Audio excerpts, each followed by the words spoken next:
It's not even much of homicide. It's just a decision to kill a wife. Of course, you saw that yesterday, right? What motivates people actually to decide and kill their wives? Is it property? You know, all of you have watched into this story. And ladies and gentlemen, viewers of Live Saga TV, we bring to you a heartbreaking yet crucial story that has left Kenya in shock. If you're not in shock, I don't know. A story that actually forces us to reflect on mental health, forced institutionalization, abuse of power and justice, at the grassroots, the lower level. All through the tragic lens of one vibrant woman, the late Susan Kamangere, famously known as Susan Baby Touch, right? She was actually glittering with life, and the next moment we knew she was pronounced dead at Chiromo Hospital. Susan was not just a mother, wife, and nurse. She was a lactation consultant, if you know what that means, a mentor to mothers, and a brave woman who openly spoke about matters of struggle with mental health. Of course, she was not okay. And the last call that she actually made is one of the disheartening. She was a warrior, actually. If you look at the current life, many people are depressed. They're in mental health situations. But her voice was silenced too soon under circumstances that are too chilling to ignore. That is why Life Saga TV presents to you this reaction today. The aspect of forced into care. Was it forced into care or into harm, guys? Now, according to the family members and the deeply disturbing audio recording, which I should play, of course. Let me start with that. Let's get to that call. I think it was here.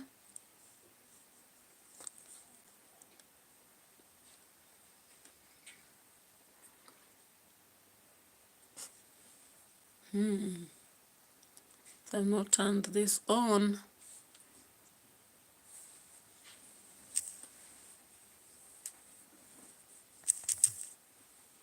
I had not turned this on, the settings that will invite the...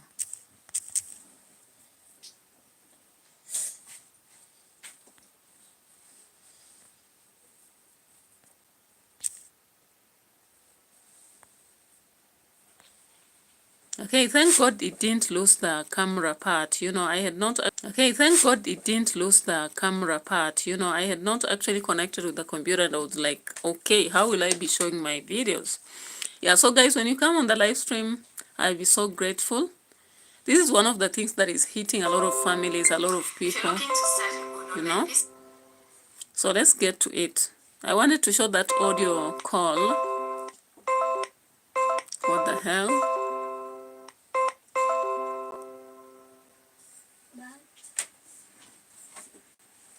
Business and online, watch this video till the end. All right, so let's get deep to this story. Welcome on board. I can see 3 people. Now from one sad story to Thank you so much. Taken from our home in of course, this was the audio call.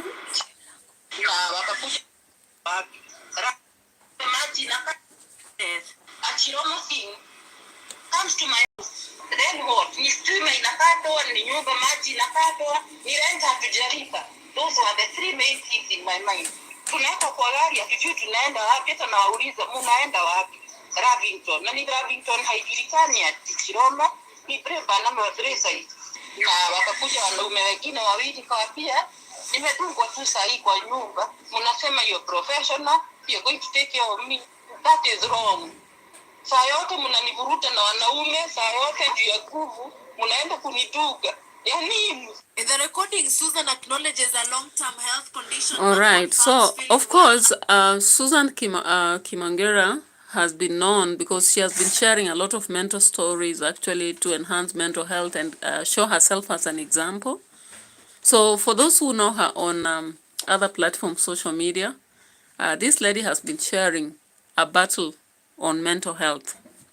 So you heard that audio, and in the audio, if you don't understand everything she said, because some of the things she said, she spoke in Kiswahili, she was sharing how two men came to her house and they grabbed her, they injected her with the medicine, and they were claiming that they are taking her to Kileleshwa in a Prado. Was it Prado, Harrier? So in the process, she's actually pulled, and even when she complained, they did not listen, right? So it was against her,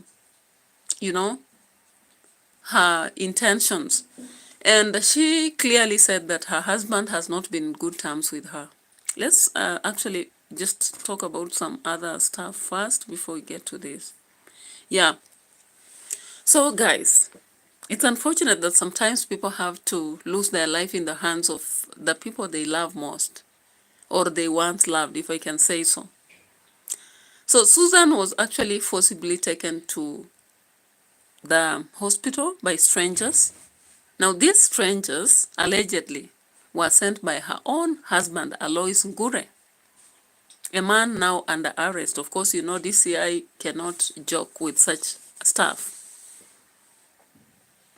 Now, there was of course automatically commotion from her video call, or rather the audio call that she's sharing, and she was quite distressed. Ayusun Ehedova, welcome on board. Thank you so much for coming to Live Saga TV, and happy to have you here.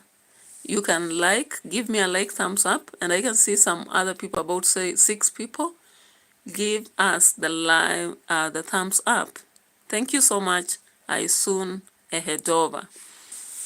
All right, maybe I can understand the country you're from, because this name I am not very sure about the origin. Where are you from, Ahusun Ehedova? All right, so today is there is a saga online, or rather on social media platform. Ahusun Ehedova, where did my like go again? Did you pull it down? I hope not. So hi to you, and you can actually give back my like, because I don't know where it has disappeared to. I cannot see it. And the rest of you 6 people on board, you can remember to give me my like. And as we talk about mental aspect, actually currently a lot of people are going through mental health situations, and some people may not be known, but these situations are being caused by economic aspects, social situations surrounding themselves, and a lot of things that never used to be there before.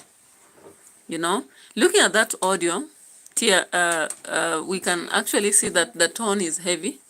So, dear viewers, the final cry of a woman that was taken to a place not for safety, but to her deathbed at Brayside Chiromo Group, a facility that's now under scrutiny. Did they fail her? And I checked, actually guys, I checked online, and I discovered that this same facility, there was a nurse. Was it a nurse that was killed? Yeah. So I'm not actually sure about how these people operate. Now, mental health is not madness, is it? It's not. It's just a human situation that most people are going through. You could be mildly under a mental health situation. Maybe when you sit, you are thinking so much, you find a kind of illusions, you tend to feel depressed. These are situations that most people are going through. Veronica Mwende, sasa, mambo, karibu on board. I hope ulisikia story ya Susan Kimengera, mwanamke aliuawa by nurses, or rather wanaume walikuja kwa nyumba yake, then they had to inject in her medicine that was not known. So Veronica, asante sana for coming on board as a top fan.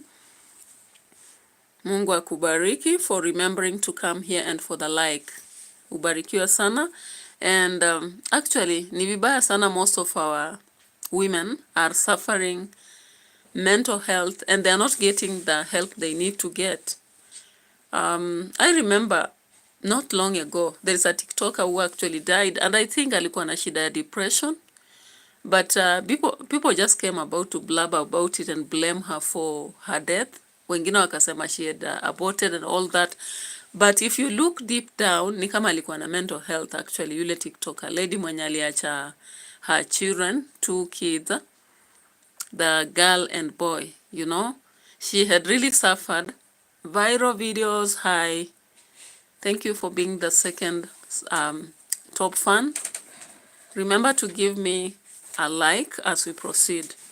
Yeah, so Susan had a mental health condition, right? Yeah, and she actually actively acknowledged her situation.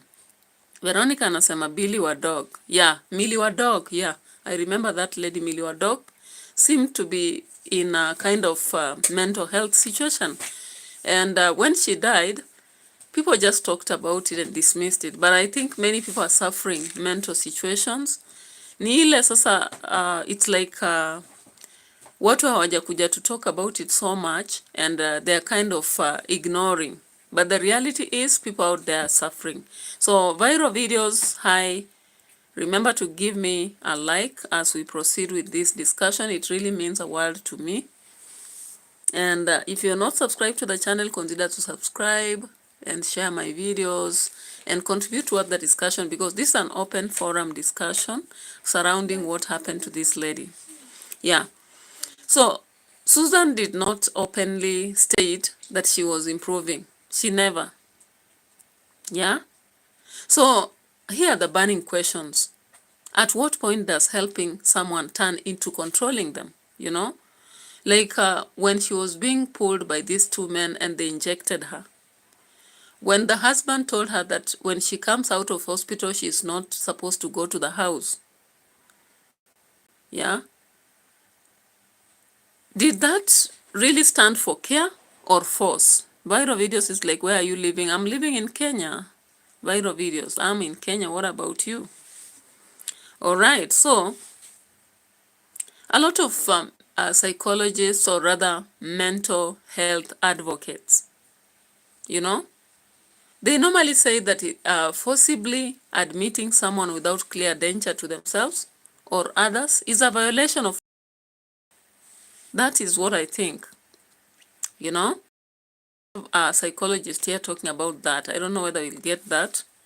Let's quickly adopt one.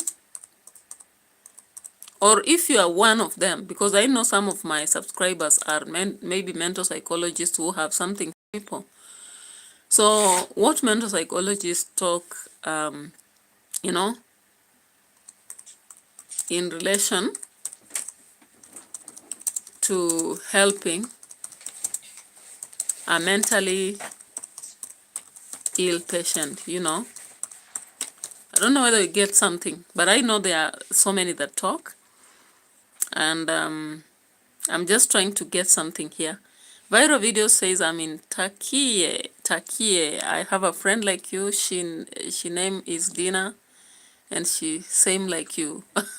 How is Dina same like me? In by living in Kenya, by appearance, or by what? So thank you so much. What is the name of your friend? Okay, you said Dina. Dina from Kenya? Okay, that's great to hear. So let's talk about these psychologists. And of course, you've read about National Institute of Mental Health, you know. The other day I posted something. By there I have a professional Facebook page also. If you are here, you can support me by checking on that page. Just Priska Mutwenje, that's my name. So Samson Amos, welcome on board. Thank you for coming by. It actually gave me a like. I have 2 likes for now, and I'm targeting at least 10 likes for today, so don't go with them. Viral videos is like, yep, she's from Africa. I don't know. Okay, that's great. Which specific country in Africa as a continent? Kenya, Nigeria, South Africa, Tanzania, Uganda? Where specifically? Oh, you said you don't know.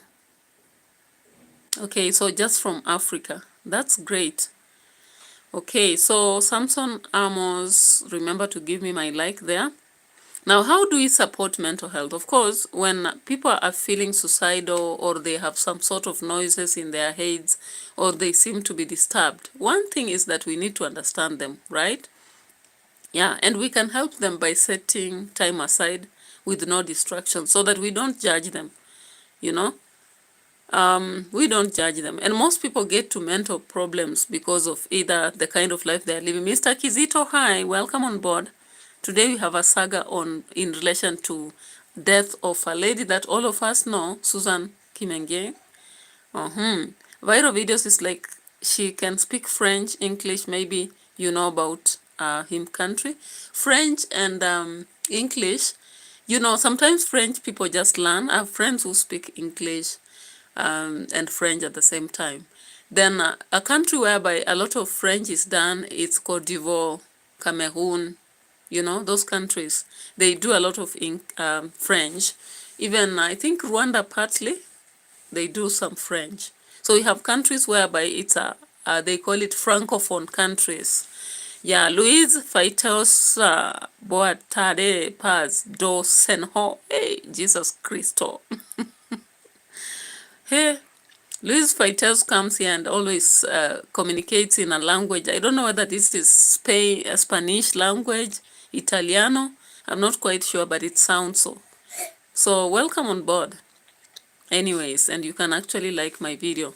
Now, the second way to help mentally disturbed people is to have them share much or as little as they want, Don't force them to share everything, but let them share what the little they feel.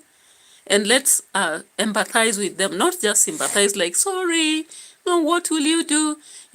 Empathy goes beyond sympathy. You're sorry about them, but then what? What do you offer? Then one thing is we should not try to diagnose or give a second guess about their feelings. For example, there is need for a medical expert to do it, and it should be in hospital. Why the house? Now, this is what happened to Susan. The people came to her house, they injected her with some medicine she does not even know. Nobody was there, Questions should be open-ended when talking to them. Like, why don't you tell me how you're feeling? I can see a feeling that is very low.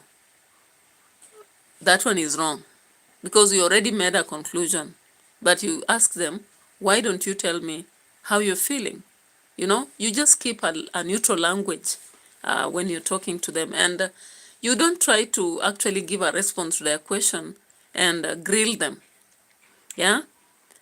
Talk about self-care. You can actually remind them on exercising, healthy diet, good night's sleep, protecting themselves, sustaining well-being, being around people. It's also important to listen to them carefully and offer them help. Know the limit between you and them. Now, what happened to Susan? When we look at this video yesterday, let's listen to this actually. What happened? At that point, this raises critical questions. Was she truly unwell? In interview, international interview, you think they have seen a mad woman to be taken to an interview of an international company? Why are you ruining my right? Why are you taking back where I came from? Susan, in the same recording, puts her husband Alois at the center of her misery. Kama Alois amefika, we allow treatment by force, injection by force. But it is inapangwa na Alois. The last admission in Arakan, he said nikae huko, hata hanitaki kwake. When I'm discharged, I go straight to a bishop. According to the family... Yeah, do you get it? So her family actually has come out, and from the last call that she made, she was indicating Alois had said that when she comes out of hospital, because she should not go to her home. Instead, she should stay in hospital forever. So this tells you that the husband was wishful of death for her, possibly. Now, domestic power dynamics and invisible wars are always common. And when they are around, they cause a lot of mental problems. This is more than just a mental health issue, don't you see? It is a domestic power issue, Was Susan's voice dismissed in her marriage? Did society fail to hear her because she was a woman challenging stereotypes? a woman seeking healing on her terms, you know, we ask, what checks exist when a husband can allegedly send people to drag his wife out of her home under a guise of concern? It has been so disheartening, and a lot of people are asking questions. What role did the Brayside Chiromo group play in all this? What protocol could they have used, or failed? What rights were overlooked? Those are the questions we are asking. Because if Susan, a qualified nurse, a caregiver, a public figure, could be... Let's go back to that video again, maybe the beginning, and listen to some things here. Famously known as Toto Taj was forcibly taken from her home in Kileleshwa on Monday and taken to Brayside Chiromo Hospital Group. On Tuesday, Susan was pronounced dead. An audio recording in our possession captured before her death tells the harrowing story of Susan. In the chilling revelation, two men forcefully held her, letting two nurses administer two unknown injections without her consent before taking her. Imagine. So someone is not mad, but they're injected twice, that is. I don't want to repeat the word injected. Yeah? And it happened that finally she had to be pronounced dead because she was dead. So automatically, if you add 1 + 1, you understand that possibly the injection was of something that was lethal, that led to her death. Yeah? And meanwhile, this is what hospitals are doing. We will be soon seeing another case at Kenyatta National Hospital where there was murder of Kennedy Kalombotole just 5 hours ago. So let's go back to this story, and maybe as we are making a conclusion of this, there is more that will be unfolding, to this sad story.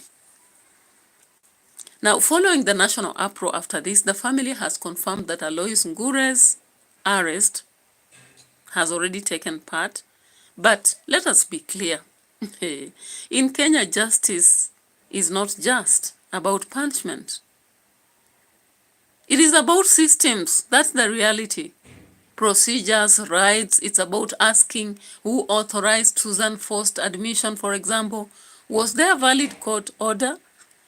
What safeguards exist to protect people like her? And even other people who have mental health from exploitation. Like if you're in a marriage and you get into mental health, how does the law protect you? If your people are not around and you have kids and the husband decide to, do away with you, who protects you? To you, the viewer, because I know viewers will be here, whether now or later, this isn't just Susan's story. It is the story about all of us. Our sisters, our mothers, our friends, even fathers, because the mental health situation is not exclusively feminine, is it? It's not. We must destigmatize mental health, empower women, men, children, and expose institutions that treat human beings like cases rather than lives. Guys, you've seen even workplaces where they ignore mental health. They don't care whether you're traumatized, whether you're confused, whether you're feeling depressed. They don't give a damn care. All they do is force you to work.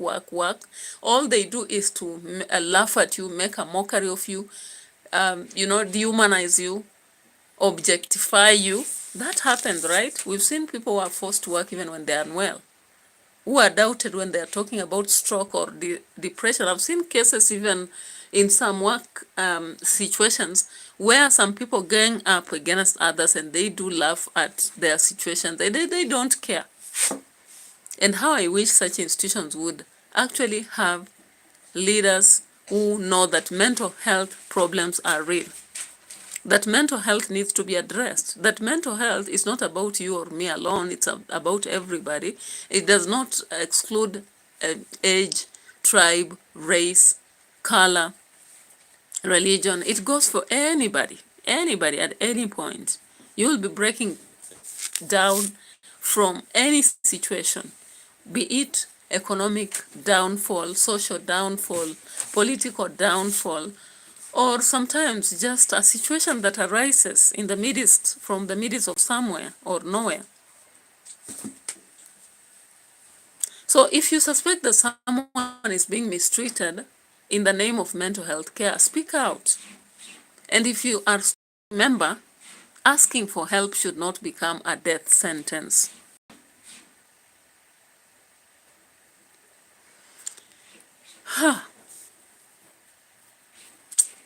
It's so disheartening. So disheartening. But hope is not far from here. Is it? Hope is not far from here. So, ladies and gentlemen, if you flicker your view towards Susan, what exactly comes to your mind? Of course, we pray that she rests in peace, Susan Baby Touch,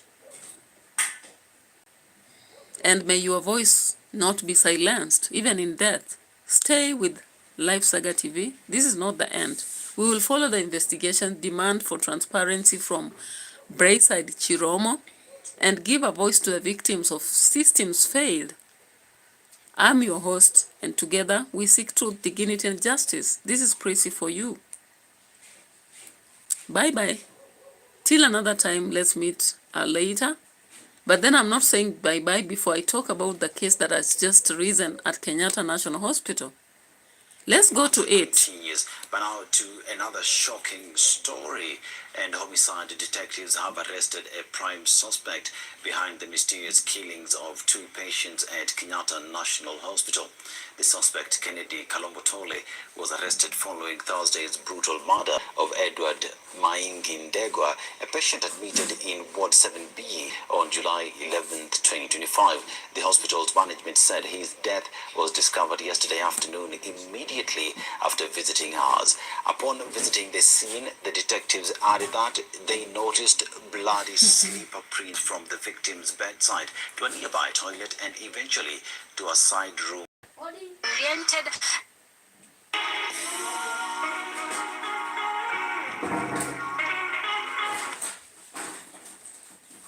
Ndamwambia ngoje kidogo.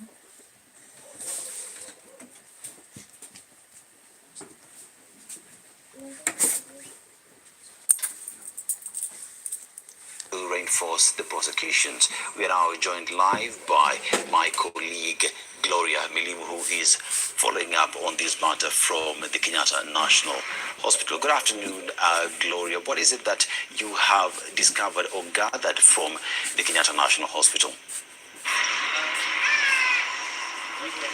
Well, Aseto, what we've managed to establish so far is that murder suspect Kennedy Kalombo Tole, who was arrested yesterday in connection with the murder of a patient here at the Kenyatta National Hospital, is currently undergoing a mental health assessment to just establish his mental health status. We managed to talk to his lawyer, who told us that detectives were unable to extract information from him. Remember, he was arrested yesterday and taken to the Kilimani police station where interrogations happened, but detectives were unable to extract any information from him because he appeared disoriented, and his lawyer says that he also spoke to him. He looked a bit distressed, and so the assessment is currently ongoing here. We've also managed to establish that he's 29 years old, and from my conversation with his lawyer, he told me that the suspect, Kennedy, was admitted at the Kenyatta National Hospital in 2022, and not what we've seen circulating online indicating that he was admitted here last year in December 2024. And just to give us more details with regards to the assessment that is currently ongoing here, I'm joined by his lawyer to just tell us what they've managed to establish so far. You're live on KTN. You'll just start by introducing yourself and telling us Yeah, that is the last, they say the end times, So this is another news that just came about the same time yesterday with, Kennedy Kalombotole, a suspect that went on to kill a patient in Kenyatta Hospital being arrested. And of course, he is going to be tested whether he has mental What's illness or currently not, happening with you your know. National Yeah. Hospital? So Thank you very much. My name is Philip Mayo. we've not seen for the first time that a patient So dies I'm in representing Kennedy in Kalambotole, Kenyatta who is Hospital, currently being held by you the know. DCI on charges of murder. Kennedy was bundled out of this hospital late last night and taken to Kilimani police station. He was not properly discharged from the hospital. So Kennedy Kalambotole is indicated to have been in Kenyatta Hospital since 2022. Guys, 2022. How many years are those up to now? Now the guy went on to kill another patient here. And of course now he was bundled to He was very distressed. Kilimani court, right? Not court but the police. He was in a terrible state. Kennedy suffers from chronic illnesses, multiple. He has type 2 Now it's indicated that this guy suffers from several diabetes. chronic illnesses. He has chronic convulsions. But then somebody has to understand, why did he has go ahead high to blood kill pressure. another patient at the hospital? That's not clear, you know. Later, the police were able to bring him back So here to he Kenyatta killed a for a checkup. patient known as Edward in ward number Where at 7B. triage, they found that his blood sugar Yeah. was actually very high. And he's suspected to have killed Gilbert, right? But as you are aware, police cells do Because not have he was the found with capability. some blood on his hand. And the patient was actually found dead, you know. And this is not the first time something like this is happening at Kenyatta Hospital. There's a time it also happened that somebody sneaked into hospital, Kenyatta Hospital, and killed a patient, you know. So guys, this is the reality of Kenya. But I'm telling you the truth that currently there are a lot of people with mental illnesses, variety. And people need to understand mental illness so that they don't consider it a very victimizing situation, or rather ignoring even fellow workers when they kind of feel isolated, they don't want to be disturbed and all that. These are situations that are happening daily. So it's important that everybody, even at family level, understands what it means by mental health and deal with it, so that we will not have situations of losing people as it has happened for Susan, or rather what Kennedy Kalambotole has been indicated to have done. So bye-bye for now. Let's get to another story because we don't have much ado to discuss here apart from what we may do later.